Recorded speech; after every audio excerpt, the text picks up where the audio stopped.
बोला ना, विचारा. सांगा ना, विचारा विचारा. तुम्हाला इथं उतरल्यावर काही बोलायचं होतं ना. मी म्हटलं बाबा इथं या, इथं बोलूया. दादा, अशी दौऱ्यावर आलेले आहेत, मात्र तुमचे ज्येष्ठ सहकारी आजच्या दिवशी या दौऱ्यात दिसत नाही. आमच्या पक्षामध्ये प्रत्येक जण आपल्या आपल्या कामात असतं, त्याच्यामुळं ते प्रत्येक जण आपल्या. मी आज आलेलो आहे ते कोर्टाच्या कार्यक्रमाच्या करता आलेलो आहे, शासनाचा प्रतिनिधी म्हणून, आणि तो 4 वाजता कार्यक्रम आहे. माझ्या माहितीप्रमाणे त्या पत्रिकेमध्ये माझं नाव, कारण तिथं आपण सांगू शकत नाही, तो न्यायालयाचा कार्यक्रम असतो, कुणाचं नाव टाकायचं, कुणी भाषण करायची, ते अशा अनेक कार्यक्रम मी केलेले आहेत. तिथं ते लोकप्रतिनिधींना पण स्टेजवर घेत नाहीत, त्यांचे प्रोटोकॉल प्रमाणे त्यांना जे योग्य वाटतं ते करत असतात. त्याच्यामुळे प्रत्येक जण आपल्या आपल्या कामामध्ये आहे. आणि हा कार्यक्रम झाल्यावर सरोज आमदार महोदया माझ्याकडे आल्या होत्या, त्या म्हणल्या की त्यांच्या तिथं पण एक कार्यक्रम राहिला आहे. मी मागे त्यांना सांगितलेलं होतं की तो कार्यक्रम आपण त्या ठिकाणी करूया म्हणून. 6चा कार्यक्रम संपल्यावर मी तिथेही जाणार आहे आणि तो कार्यक्रम करणार आहे. त्याच्यानंतर अजून एका ठिकाणी जाऊन तिथं जेवण करून माझा मी पुण्याला निघून जाणार. काय होतं पत्रकार मित्रांनो, खरंच म्हणजे आम्ही राज्याचे पदाधिकारी झालो. म्हणजे मुख्यमंत्री देवेंद्रजी हे ते राज्याचे, एकनाथराव शिंदे असतील, मी असतील, आम्ही राज्याचे उपमुख्यमंत्री. एकनाथराव मुंबईचे, ठाण्याचे पालकमंत्री, त्याच्यावर त्या एरियातले काही लोक आमदार कामाच्या निमित्तानं येतात, किंवा राज्यातले पण अर्बन डेव्हलपमेंटची कामं किंवा कुठली कामं असतील तर अनेक जण त्यांना भेटत असतात, हाऊसिंगची वगैरे. तसं माझं पण आहे, मी बीडचा पालकमंत्री आहे आणि पुणे जिल्ह्याचा पालकमंत्री आहे. त्याच्यामुळं बीडचा पालकमंत्री या नात्याने त्यांच्या शहरामध्ये आज 21 दिवसांनी पाणी पुरवठा आहे, आणि म्हणून माझ्या आज सकाळी तिकडं पण एक जिल्हा सत्र न्यायालयाचं उद्घाटन झालं, त्या कार्यक्रमाला मी होतो. तिथं ते भेटायला आलेले होते, कारण मागे आमची चर्चा झाली होती. त्यांचं 35 कोटी रुपये विजेचं बिल थकलेलं आहे नगरपालिकेचं, 32 का 35 एक्झॅक्ट आकडा 32 किंवा 35 आहे. आणि एका जिल्ह्याच्या ठिकाणी शहरामध्ये 21 दिवसांनी पाणी पुरवठा होतो, ते काही योग्य नाही म्हणून ते तक्रार करत होते की उभा ह्याच्यातनं काहीतरी मार्ग काढा आणि आम्हाला विजेचं कनेक्शन जे काही वीज बिल थकलेलं आहे त्याच्यातनं मार्ग काढून कनेक्शन चालू करून द्या. त्याकरता ते भेटायला आले होते, ह्याच्यापेक्षा दुसरं काही नाही. आणि शेवटी कसं असतं, मी पण विरोधी पक्षामध्ये आमदार 95 ते 99 होतो, 2014 ते 2019 होतो.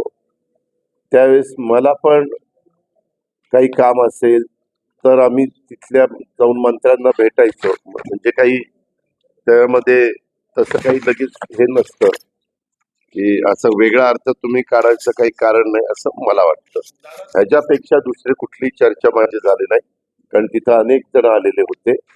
अनेक जणांच्या मध्ये म्हणजे बाकीचे पण लोक होते तिथं. शरद सोनवणे होते, अतुल बेनके होते, गणपतराव फुलोडे होते, शेरकर होते, बरेच जण होते. त्यांनी असंही म्हटलंय की वाल्मिकांना संरक्षण धनंजय मुंडे देत पाहिजे किंवा धनंजय मुंडेंचा राजीनामा घ्यायलाच पाहिजे असं त्यांनी तुमच्या भेटण्याचं पत्रकार. मला त्याच्याबद्दल अवाक्षरांनी पण त्यांनी सांगितलं नाही. मला फक्त त्यांनी त्यांच्याबरोबर माजी आमदार पण होते, पण ह्याच्याबद्दल काही त्यांनी सूत्रवाच मला केलेलं नाही.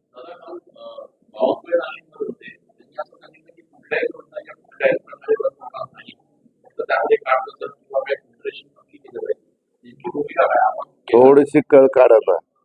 मार्च मध्ये पहिल्या आठवड्यात आमचं अधिवेशन सुरू होतंय. फेब्रुवारी आज 16 तारीख आहे, 19ला शिवजयंती आहे. ती उत्साहाने महाराष्ट्रामध्ये पार पाडली जाणार आहे.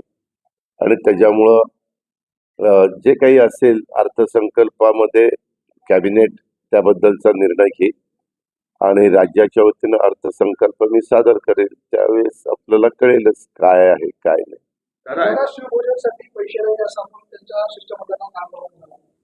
नाही, मी कुणाला म्हणलं नाही. अजिबात नाही.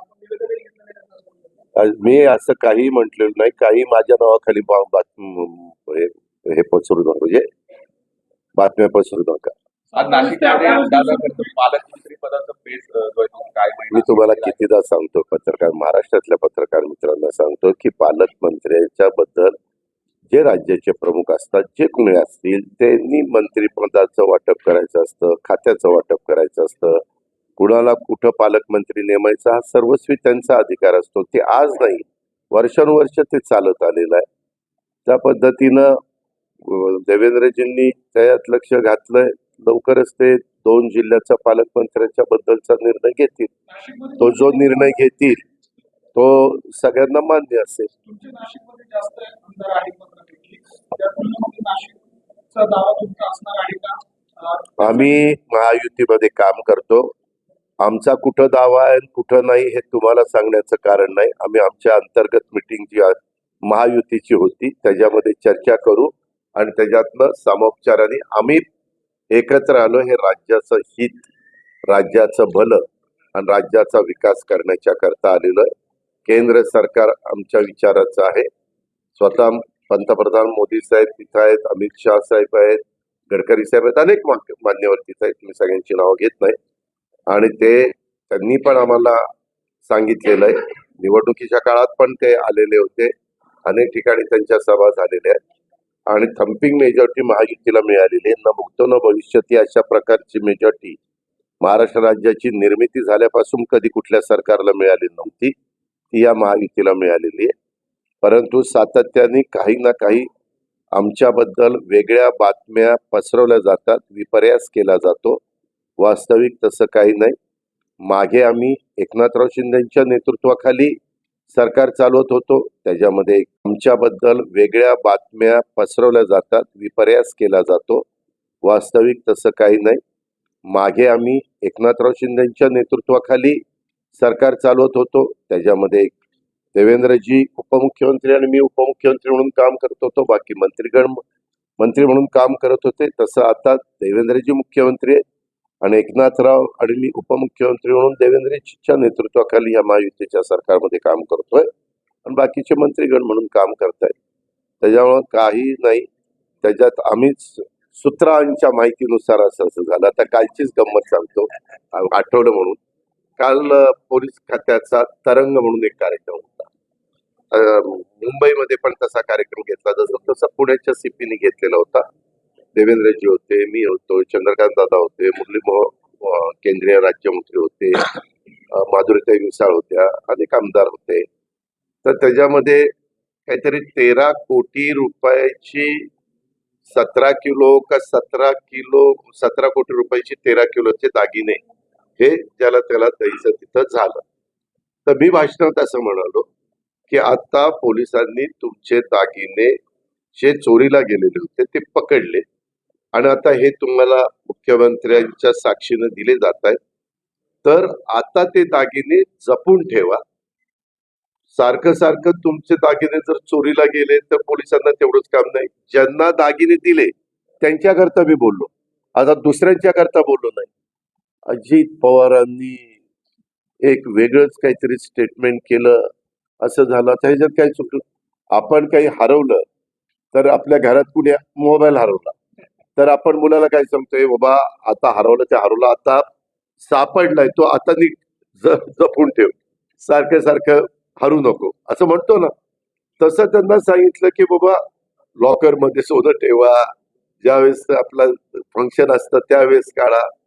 असे कारण तुम्हालाही माहिती की पोलिसांना कायदा सुव्यवस्था सांभाळायची असते, ट्रॅफिकचं असतो, बंदोबस्त असतो, अनेक कार्यक्रम, शिवजयंती, बाबासाहेब आंबेडकर जयंती, महात्मा फुले जयंती, अण्णाभाऊ साठे जयंती, अनेक महापुरुषांच्या स्त्रियांच्या जयंत्या असतात आणि VVIPचे दौरे असतात. सेंट्रलचे मिनिस्टर आले, प्राईम मिनिस्टर आले त्यावेळेस कार्यक्रम असतात. असे खूप प्रकारचे कार्यक्रम असतात आणि त्याच्यामुळे आपलं मी सांगितलं की आता तुम्हाला मिळालेत ना, म्हणजे चोरीला गेलेला माल सापडणं तसं जरा अवघडच काम असतं, पण ते मिळालं सोनं. कारण बऱ्याचदा सोनं घेतल्यानंतर कोणतरी ते काय करतात, एखाद्या त्यांच्या संबंधित असणाऱ्या सोने चांदी च्या दुकानामध्ये जाऊन ते वितळवणं असले प्रकार ऐकायला मिळतात. त्याच्यावर तसं होऊ नये, पण त्याच्यात अजित पवारांनी फार वेगळं विधान केलं. मध्यंतरी भुजबळ साहेबांनी सांगितलं होतं का अजितदादांचा मला फोन आला, ते बोलले होते का आपण बसून बोलूया, बसून बोलणं झालं. आमच्या पक्षातले ते एक वरिष्ठ नेते, तुम्हालाही माहिती आहे, आम्ही सगळेजण एकत्रपणे काम करतो. त्या संदर्भामध्ये वेगवेगळ्या प्रकारची स्टेटमेंट अशी होत असतात. त्याच्यानंतर काही ना काही त्याच्यात मार्ग निघत असतो आणि तशा पद्धतीने आम्ही मार्ग काढतो. दादा बगूरमध्ये आज आपल्या ज्या एकाने बोला. दादा मी तुम्हाला उत्तर देतो ना, प्लीज. बगूरमध्ये ज्या कामाचं आपल्या हस्ते उद्घाटन होतं त्याच कामाचं उद्घाटन पुढील आठवड्यात एकनाथ शिंदे यांच्या हस्ते होणार आहे. कुठेतरी उद्घाटन? हो, भूमिपूजन हे का आमचं असं ठरलेलं आहे महायुतीचे जे आमदार आहेत 237 त्या विधानसभा मतदारसंघामध्ये देवेंद्रजी असतील, मी असेल, एकनाथराव असतील, आम्ही कुणी त्या कार्यक्रमाला त्या ठिकाणी जायचं. आता सरोजचा तो मतदारसंघ आहे, मागं पण होता, आत्ता पण तिचा मतदारसंघ आहे. ती महायुतीची राष्ट्रवादी काँग्रेस पक्षाची आमदार आहे आणि त्याच्यामुळं तो कार्यक्रम मी स्वीकारलेला आहे. मी तो कार्यक्रम त्या ठिकाणी घेतो. तो नगर विकासचा संबंधातला जरी कार्यक्रम असला तरी असे काही कार्यक्रम असतात की जे माझ्या डिपार्टमेंटशी संबंधित असतील आणि तिथं शिवसेनेचे आमदार असतील, म्हणजे आमच्या शिंदे साहेबांचे, तर शिंदे साहेब घेतात, असं काही नाहीये. तिथले जे विजय करंजकर आहेत त्यांनी याच्यावर आक्षेप घेतला आहे. श्रेयवादातून सर्व या कामाचं तुम्ही ह्या गोष्टीला फार महत्व देऊ नका. त्या शहराचा पिण्याचा पाण्याचा प्रश्न मार्गी लागतोय ना. काय होतं, ज्यावेळेस 3 पक्ष एकत्र येऊन सरकार स्थापन करतात त्यावेळेस आम्ही जे प्रमुख आहोत आमच्यामध्ये एक वाक्यता आहे, कालही आजही आहे, उद्याही राहील. आता अनेक कार्यकर्ते असतात, आम्ही सगळ्या कार्यकर्त्यांना आवाहन करत असतो, सांगत असतो की बाबांनो, कुठेही अशा प्रकारचं वक्तव्य करू नका की जेणेकरून महायुतीला काही तिथं अडचण निर्माण होईल. परंतु काही उत्साहाच्या भरात बोलून जातात हे आपल्यालाही माहिती आहे, पण आम्ही त्या गोष्टीला जास्त महत्व देत नाही. एकनाथ शिंदे जर त्या कामाचं भूमिपूजन केलं तर आपल्याला मान्य राहील. अहो, एकनाथ शिंदे साहेबांना कळलं. त्याला पत्रकार मित्रांनो, तुम्हाला वेळ दिला ना, इतके क्षुल्लक प्रश्न तुम्ही विचारता. ह्या प्रश्नांनी महाराष्ट्राचं काय भलं होणार आहे, हे काय हा प्रश्न आहे का? उद्याच्याला शिंदे साहेबांना मी सांगितलं मंगळवारी कॅबिनेटला की शिंदे साहेब मी असं भूमिपूजन करून आलो, तर ते म्हणतील ठीक आहे, अजित आला ना, हरकत नाही, संपला विषय. तुम्ही का, म्हणजे तुम्हाला बातम्या मिळत नाही म्हणून असली काहीतरी बातमी, त्यापेक्षा इतर महत्वाचा काही प्रश्न विचारा. मला असं वाटतं तुमच्या दृष्टीने तो महत्वाचा असेल, पण ब्रेकिंग न्यूज पण असेल, पण मला असं वाटतं की तो फार इतका काही गहन महत्वाचा प्रश्न नाही. कुठले मी घेतलेली नव्हती, उगीच काहीतरी माझ्या नावाकडे. एक मिनिट, मुख्यमंत्र्यांनी घेतली होती सांगताना कसं सांगतोय हे का? मी राज्याचा नियोजन खात्याचा मंत्री असल्यामुळे ज्यावेळेस अर्थसंकल्प सादर करायचा असतो त्यावेळी जो कोणी अर्थमंत्री असेल, जो कोणी असेल, माग जयंतराव पाटील होते, देवेंद्र फडणवीस साहेब होते, मी होतो, सुनील तटकरे होते, दिलीप वळसे पाटील होते, आमचे मुनगंटीवार साहेब होते, त्यावेळेस त्यांना आढावा बैठका घ्याव्या लागतात प्रत्येक जिल्ह्याच्या डीपीसीच्या. आणि त्या आढावा बैठकीमध्ये साधारण ते